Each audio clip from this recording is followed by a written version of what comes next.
An animated white logo for Jacob's Pillow appears over a moving aerial shot of the Jacob's Pillow campus. The following white text appears over the still moving aerial shot of the Jacob's Pillow campus. Future Figures, Dance and Emerging Technologies Artist Conversation, Number 2.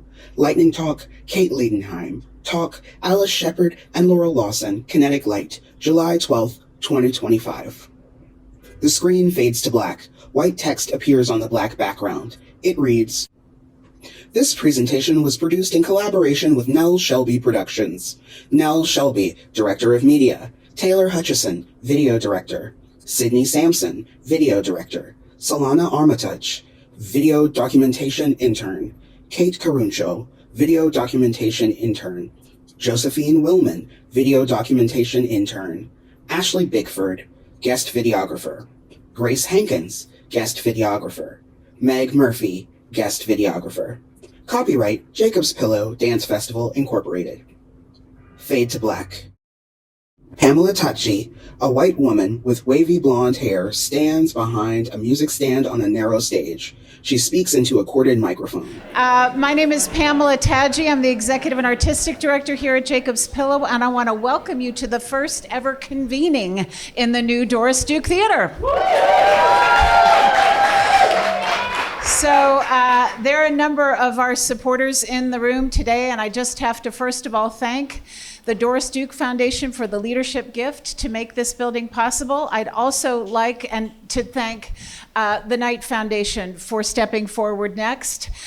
Their past president, Alberto Berguin, and their program officer for the arts, Michelle Carter, is here today. And finally, the Barr Foundation, our own Massachusetts, supporting arts across the Commonwealth, and San Wang, who's with us today. So today's convening, let's give them all a round of applause. I will applause for that. So today's convening is about the intersection of dance and technology. We are currently talking about what that means and how to sort of put our finger on the pulse of this field, and what better way to do that than by hearing from artists themselves. And two organizations step forward to support this exploration. First, Onassis Onyx, based in New York City and Athens. Let's give it up for Onyx. And also longtime partners in Miami and across the nation, supporting the next generation of artists, Young Arts. Thank you, Clive. So the person who's guiding us through this exploration today has been a partner of the Pillows for decades. And when we were visioning how we might build a theater that would support dance and technology as a hallmark, we turned to him for advice and counsel. And I'm just so grateful that he is facilitating today. He is Sydney Skybetter of the Brown Art Institute.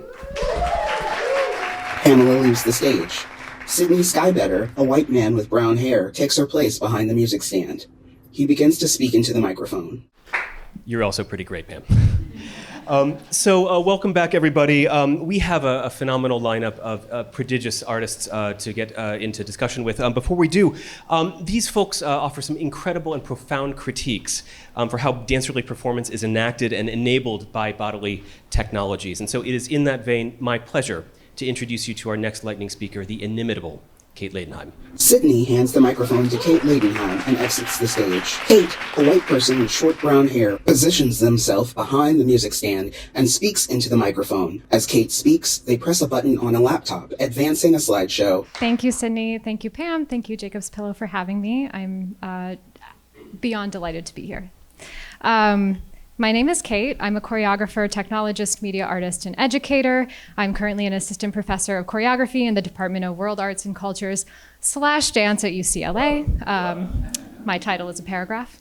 My work investigates the interplay between social and technological systems, focusing on how bodies navigate, subvert, and are ultimately shaped by these forces, which manifests as interactive installations, digital media design and 3D animation, research in human-robot interaction, and performances incorporating mixed reality and increasingly AI.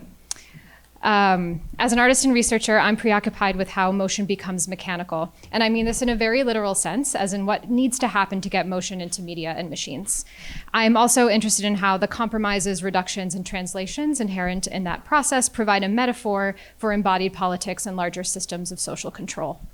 And I'm also interested in choreographic and technological feedback loops and how bodies and machines work together in these reinforcing patterns to train bodies, their expressive potential, and the social expectations of those bodies. So in a little more depth and maybe like more concrete examples of like how this weird idea gets into form. One of my projects is called Monumental Death. It's an inflatable monument that only blows up if an audience member falls at its feet. And while it doesn't... I'm so glad you like it. The camera zooms out, revealing a video of a person prone on the floor in front of a green inflatable in the shape of a human torso, head and arms filling up with the air. The person rises to their feet and stands in front of the inflated sculpture. The sculpture begins to deflate. And while it doesn't look like a stereotypical idea of one, this is a robot. It's a machine that senses something about the environment and transforms that sensation into a mechanical response through some kind of programmatic method. And this robot works by requiring a very specific and vulnerable action from the audience, which changes our expected relationship to monuments. It pokes a little bit of fun at them. It also makes apparent that monuments are propaganda that celebrate an idealized heroic form, potentially at the expense of a civilian body. Kate advances the slideshow to a video of themselves standing on stage in an auditorium. They fall on the floor. A video of their captured motion is projected on the back wall of the stage. They stand up and fall again. Another one of my projects is called Commit. It's a performance where I fall over and over again while the audience tells me through a web app whether they think I committed or not. They get to tell me yes, I did, or no, I didn't. And if yes, what I did well, and if no, what I should do to improve. And then an avatar version of me reads their anonymized responses out loud, and I listen. I try to take in that feedback as diligently as possible. And I do this for an hour or until I get too tired or until the venue tells me to please, for the love of God, leave. And a large avatar on a video screen on the right side of the stage reads audience feedback. Kate rises and falls again. The video of the avatar moves to the back wall. Text that is too small to read from this vantage point appears in front of the avatar. Kate continues to rise and fall. The avatar moves back to the screen on the right side of the stage. A progress bar is projected on the screen at the back of the stage. Loading. As I'm doing this, I'm tracking my action with motion capture and custom sensors because I'm on this deluded mission to find the most committed fall there is. And if you're going to make a claim like that, you need some evidence. So the audience is really essential to this performance. They propel my action. They make me a playable avatar of sorts. And they also narrate their development of kinesthetic empathy, shout out Susan Foster, as they witness me and my avatar self get more and more exhausted and visibly glitched as the performance continues. So the technology here creates a microcosm of internet ecosystems, of polarized commentary, while also making apparent the actual effects this kind of behavior has on the real bodies that are at the receiving end of it. Kate advances the slideshow to video of multiple people in a gallery watching a video of lamentation. The video in the gallery is being controlled by a child. And I hope that you all will go and experience this exhibit. It is up in the Dancing the Algorithm exhibit curated by dear friend Catherine Helen Fisher and created in collaboration with Xin Ying and Alan Winslow and Catherine herself. And it's a version of Martha Graham's 1930 solo lamentation filmed in volumetric 3D that participants can manipulate with their hand gestures.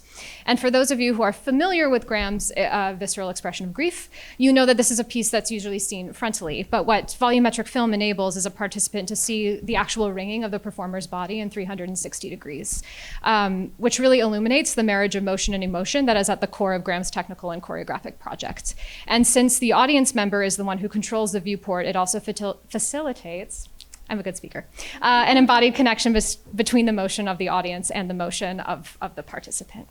The shot closes in on Kate, no longer including the screen behind them. So when I talk about my work, I often get this question, which is, how is any of this dance? Which is basically insulting. But also, I get it. I really get it. I make heady work with a lot of complex moving parts and components.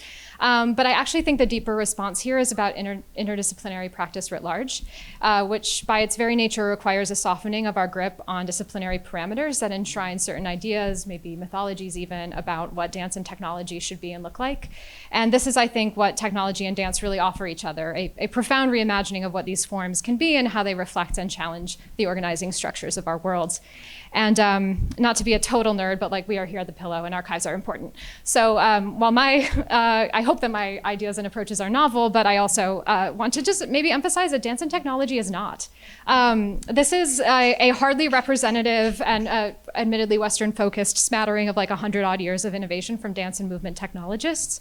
We're building on a century plus of work that approves technology in the hands of artists, makes the field richer and more innovative and more vibrant, and shows us, as I hope to also, that relationships between bodies and screens and machines are juicy and challenging and profound. So thanks for listening. The shot widens, showing multiple images projected on the screen.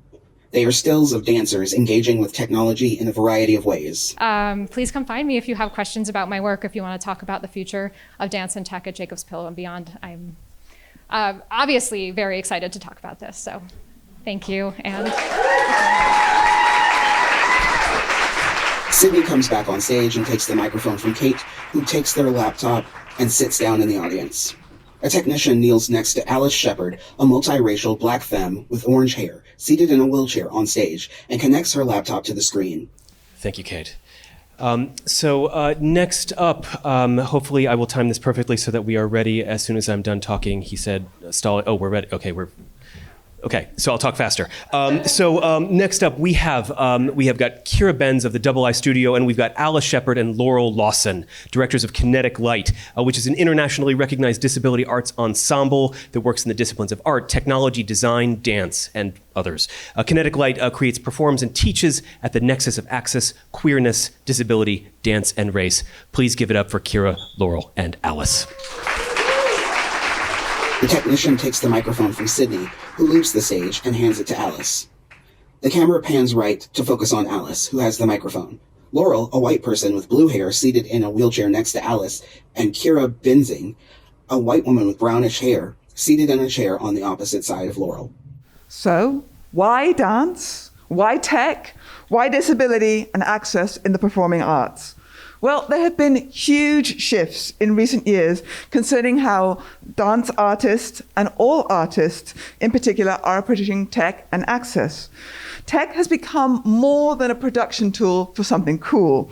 It has become a form of artistic expression in its own right, and perhaps it always was, but we just didn't know it. Dance has always helped us understand why moving bodies matter. But now, human embodiments are deeply intertwined with technologies in ways that we've never seen before. We are here because we know that the technologies of disabled dance, the presence of disabled bodies and minds, and the artistry of disabled performers have something to say, something that new that will fundamentally change what you think you know about moving bodies and why they matter in the world. Laurel picks up a laptop from the chair in front of them and accepts the microphone from Alice. And why technology matters to arts.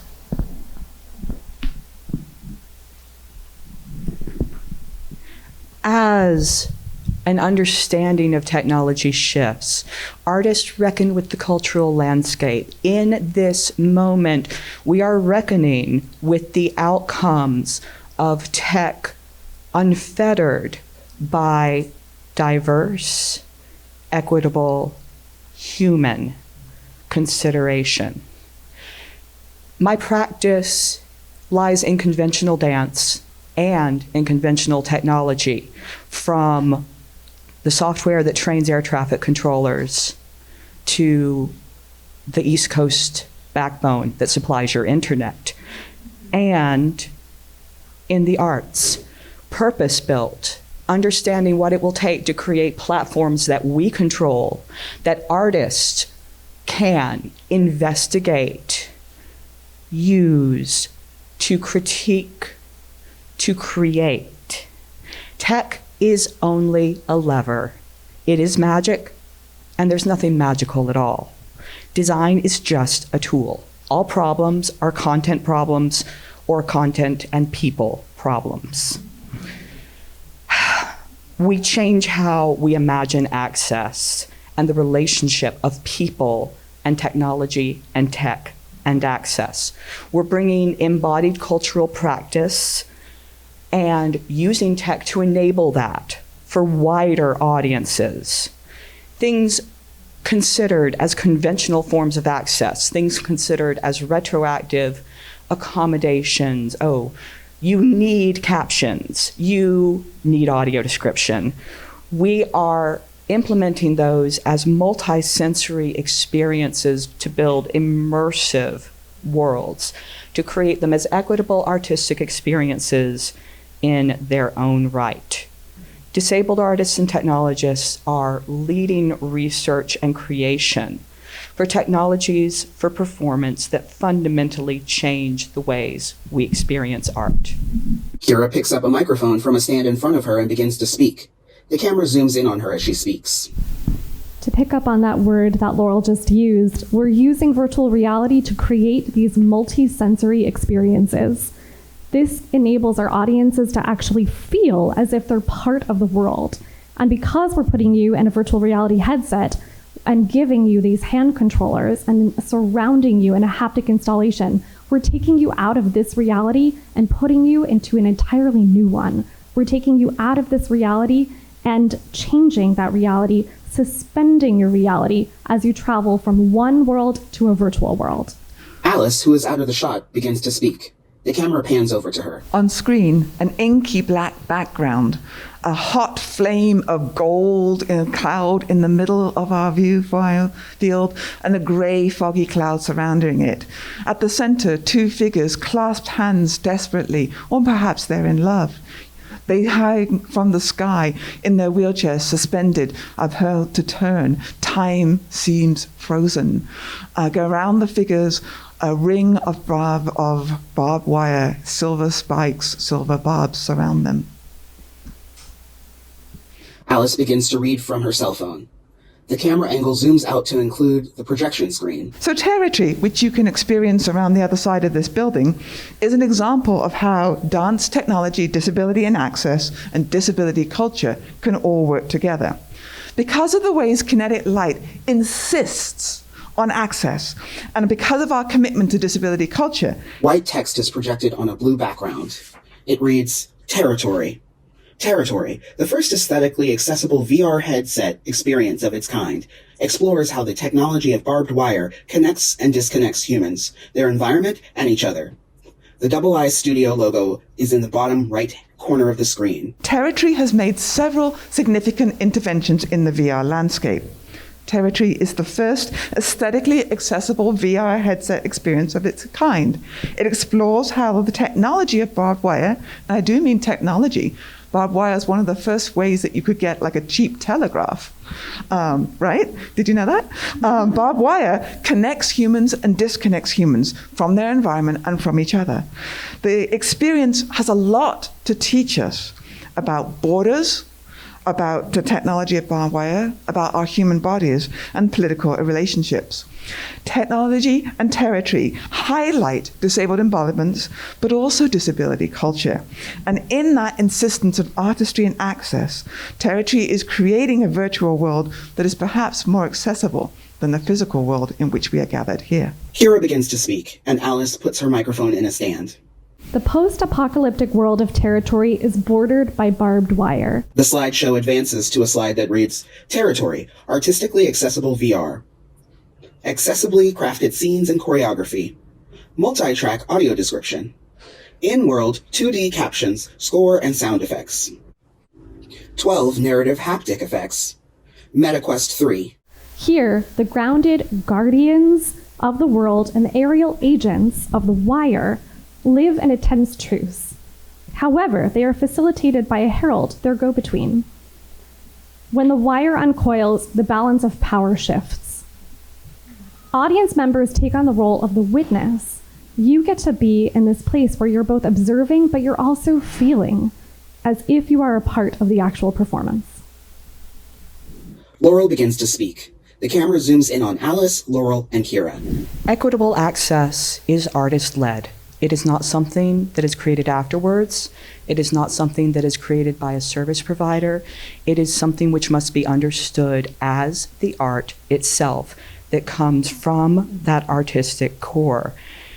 In all of Kinetic Light's work, we begin with work that is accessible. We begin with an imagining of the world, not access that is brief or secondhand or an afterthought, not a consideration of caption and audio description that describe a work rather than give an experience of it.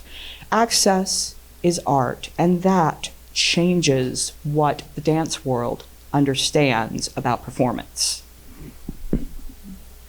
Alice takes the microphone from Laurel and speaks. I'm going to share with you our visual trailer. But before I do, I want to float the idea that we do not make work that is complete and then made accessible retroactively. Rather, we make work for multisensory experiences and multisensory ways of encountering it. So this is our visual trailer. We will later share our audio trailer. The camera pans over to the projection screen. A video of two dancers, wheelchair users suspended from aerial cables, begins to play. The dancers clasp hands as they are spun in a circle. They are framed by a web of barbed wire.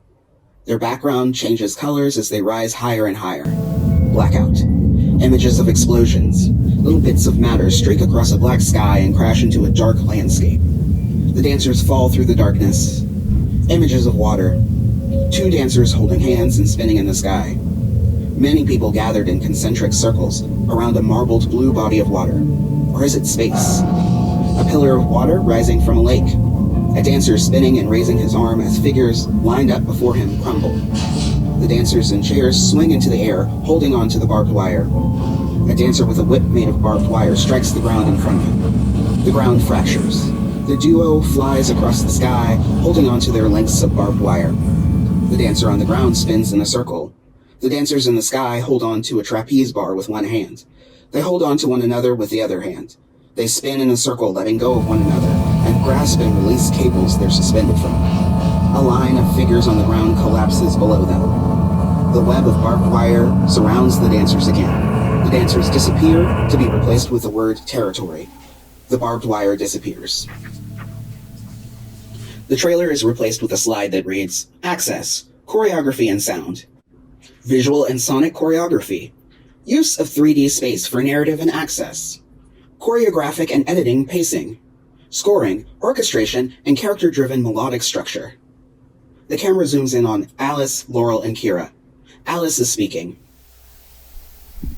When you're working with technology, you have to change your process. It's not a tool that is something cool. You actually have to break apart your process and work with technology at the center. And that includes access, and when you're working with technology and access jointly.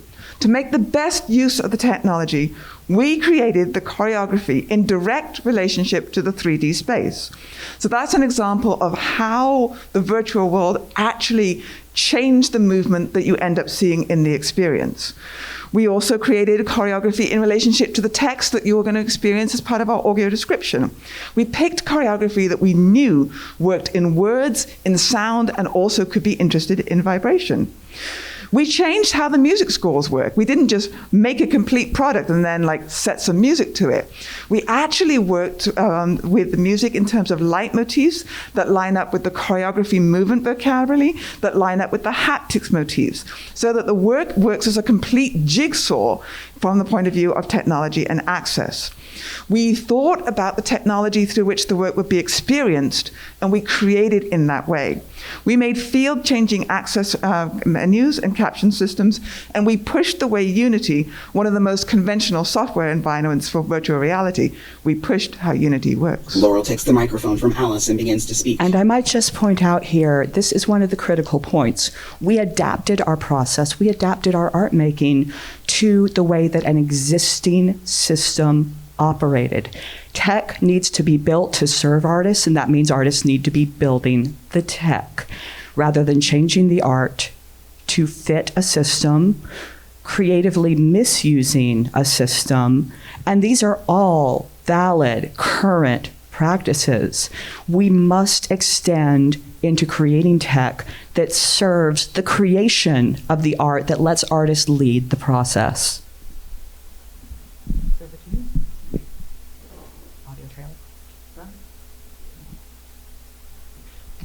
So, moving into audio, we interpret sound broadly.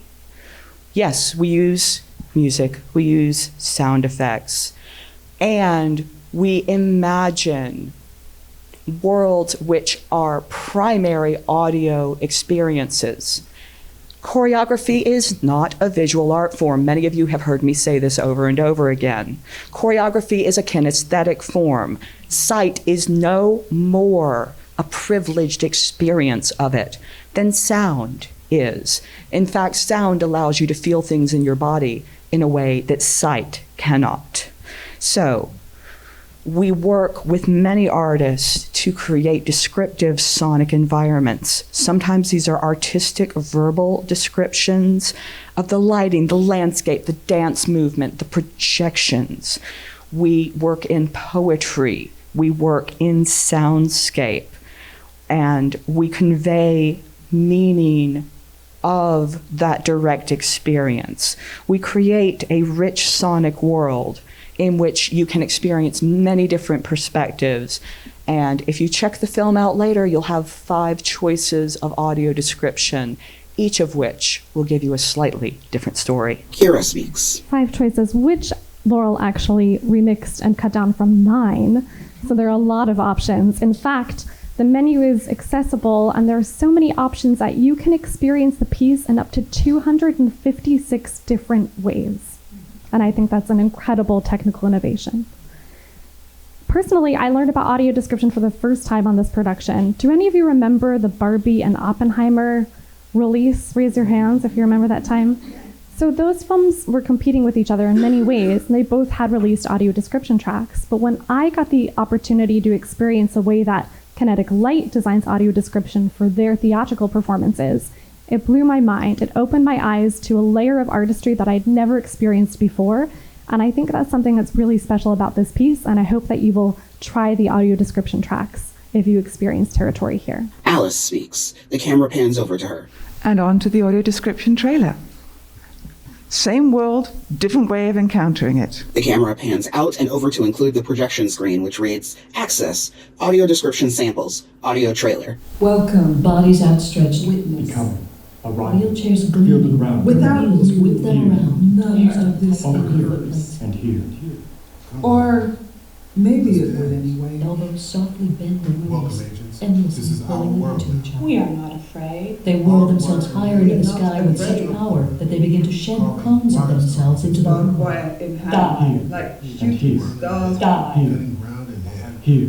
Die. We are not Here. afraid. The metal spin and drop over their knees. Become what you Instead, want to they be. repeatedly pound a It wire that hustles wraps their you. bodies into the ground. Faster Enraptures and you. faster, they rattle the wire Entraps until it you. shimmers around them. We. The are agents one. disappear. You always have The strand of choices. barbed wire coils its way Some over the choose to guardians, become who evil, continue and beating evil around becomes their them. wire. Why?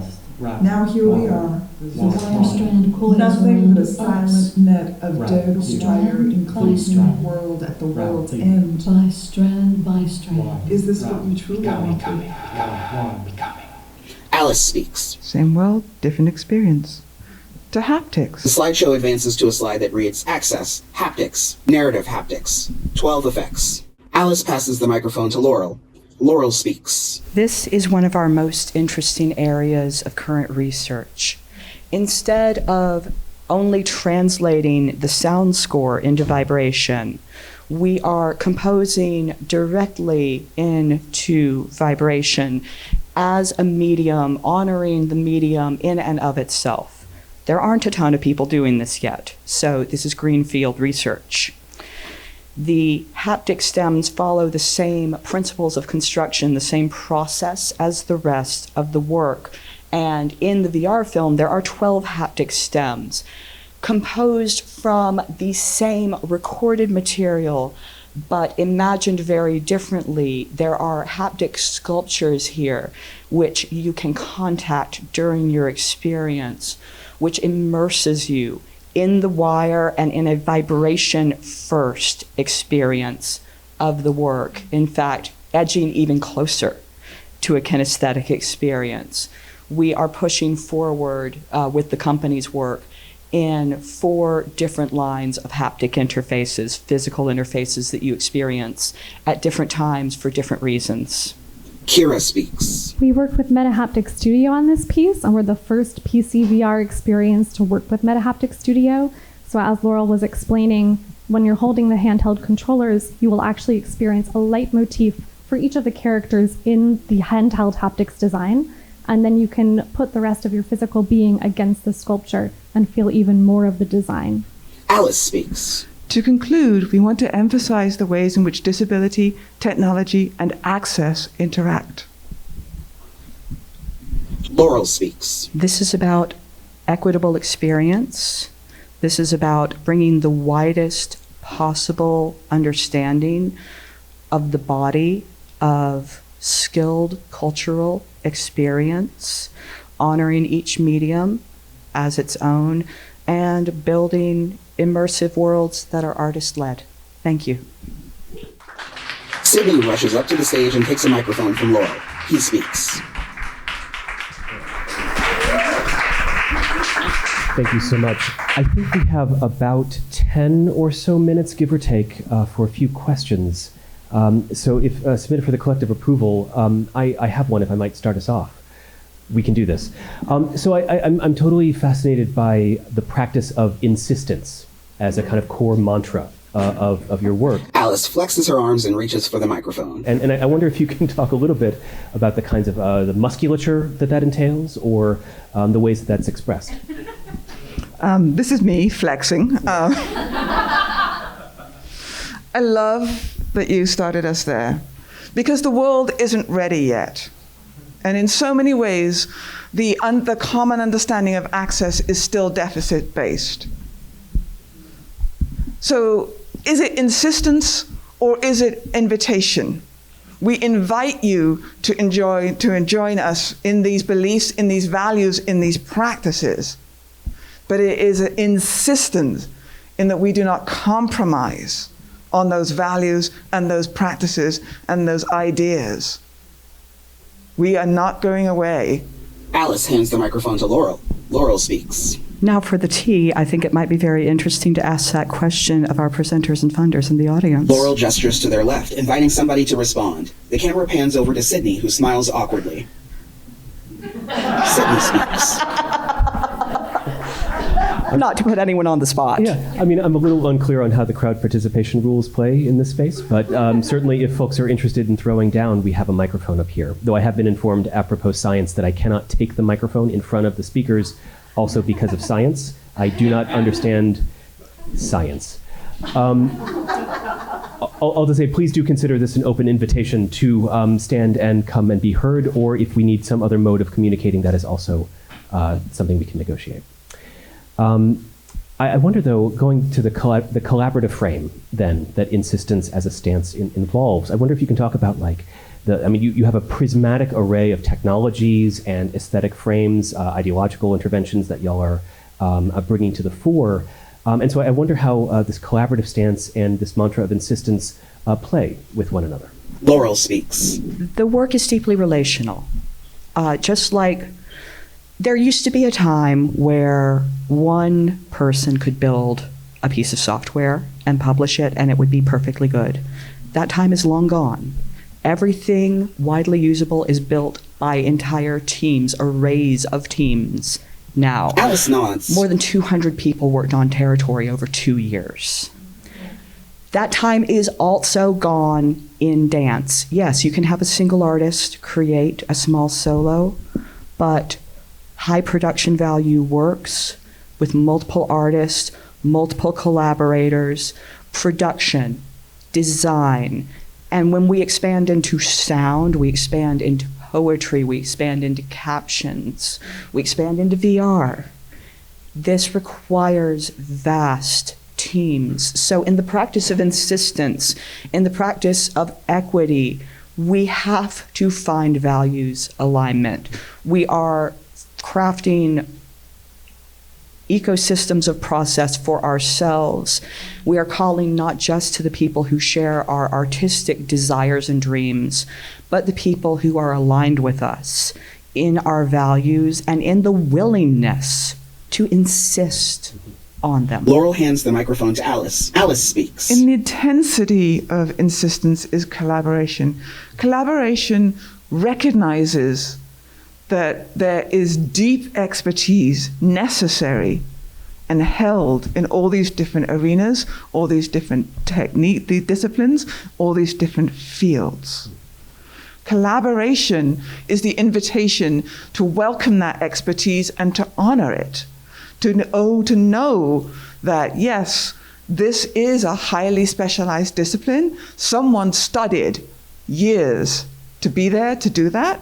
Someone else's life experience and knowledge from that life experience is not my own, but the work needs it. And so in the insistence of being together is the practice of collaboration, and the collaboration involves a deep recognition that the expertise that you have is great, but it is probably not enough. And you really do need to honor the expertise of those around you. Alice hands the microphone to Laurel. Laurel speaks. We often talk about a practice of flexible or multiple centers. Now, we all know we're the center of our own universe, right? I mean, y'all are all just imaginary. To be able, and this is the most important skill a designer in tech can have, to be able to say, I am not the user. I am not the audience, to set yourself aside and become a tool. Become a channel for what you are learning. This is also a core artistic skill and requirement. So to decenter yourself and be able to center others, how many people can you allow in your center at one time? How big can you make your center? How tight, how intimate can you make your center? Laurel hands the microphone to Kira. Kira speaks. This has been a remarkable collaborative experience for my team at II Studios working with Kinetic Light. And like Laurel said, we've had hundreds of people working on this production. And one of the things that I think was really beautiful about the start of how this production came is that the access design, the thoughts about all of these multi-sensory layers came all at once. We didn't design for them after. It wasn't like after post-production wraps, we'll glue it on. It came at the very beginning. My team kept referring it to it as like a multi-layered cake. And we're like, we're gonna discuss in every meeting all the layers of the cake together. Alice reaches for the microphone. Alice speaks. I want to make a different invitation. Perhaps it's a provocation. Perhaps it's a welcoming experience. But this idea of collaboration also changes how you as audience members are imagined into the work and how you as audience members are with each other in the work. I really think that we are gone from a model where we just dump a performance on you and go. And we are also beyond the model where you show up, sit in your seat, and leave. So in the space between those two worlds, what can happen? How do we recognize each other in performance? How do we recognize each other in technology? How is it when you are all gathered together? And what do you know as the performance unfolds, as the experience unwraps around you? We imagine you in every step of our creation. We are always talking about you. We hold you dear. Can you hold the person next to you as dear as well? Sydney speaks. So I think we have time for maybe one last question, if I may. By way of closing, I'm curious if there's one thing that you would want to further impart on your audience. One story, narrative, critical frame, creative intervention, invocation of something that doesn't exist but needs to. I know we've already been indeed talking about this for the last 30 or so minutes, but I'm curious if there's one more. Kira reaches for Sydney's microphone. Kira speaks. So I think a lot about the future of what performance can look like. And I think this experience is a level of taking us into this new direction. I would like to challenge our future audiences to take more risks outside their comfort zone. Laurel takes the microphone. Laurel speaks. Tech is not going to replace live performance. Live performance is critical, is mandatory. Why do we go to the theater? We go to have experiences together. Our physical bodies are made to be in space together. Tech is not about replacing that. Tech cannot be allowed to be about separating us into our own little cubicles, our own computers, our own screens, in disconnection from each other. We can use tech to enhance our relationship to each other, to better communicate, to understand, to be with each other from the existing systems that every artist here knows how to use, from the conventional lighting, projection, sound, to web apps, to simple communications and feedback mechanisms, such as Kate demonstrated. Simple can be the most effective, to the large and complex systems. It's just a tool for us to use in the best way we know how. And we think that's about being together. Alice speaks. You are together. You are in one of the most magical places. It's a storied place. You are seeing and experiencing and hearing some of the most cutting edge parts of the field.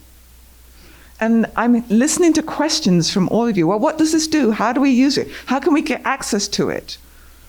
And what I can do is invite you to go further, to take an experience, to push yourselves while you are here, to talk to the person next to you that you don't know, to ask the artist that you weren't necessarily anticipating asking the artist, ask that question, and then take that learning and share it. There will be no other time like this one. Please, take that time and experience it with each other. Enjoy it. Sydney speaks without a microphone. Alice, Laurel, Doris. An animated white logo for Jacob's Pillow appears over a moving aerial shot of the Jacob's Pillow campus.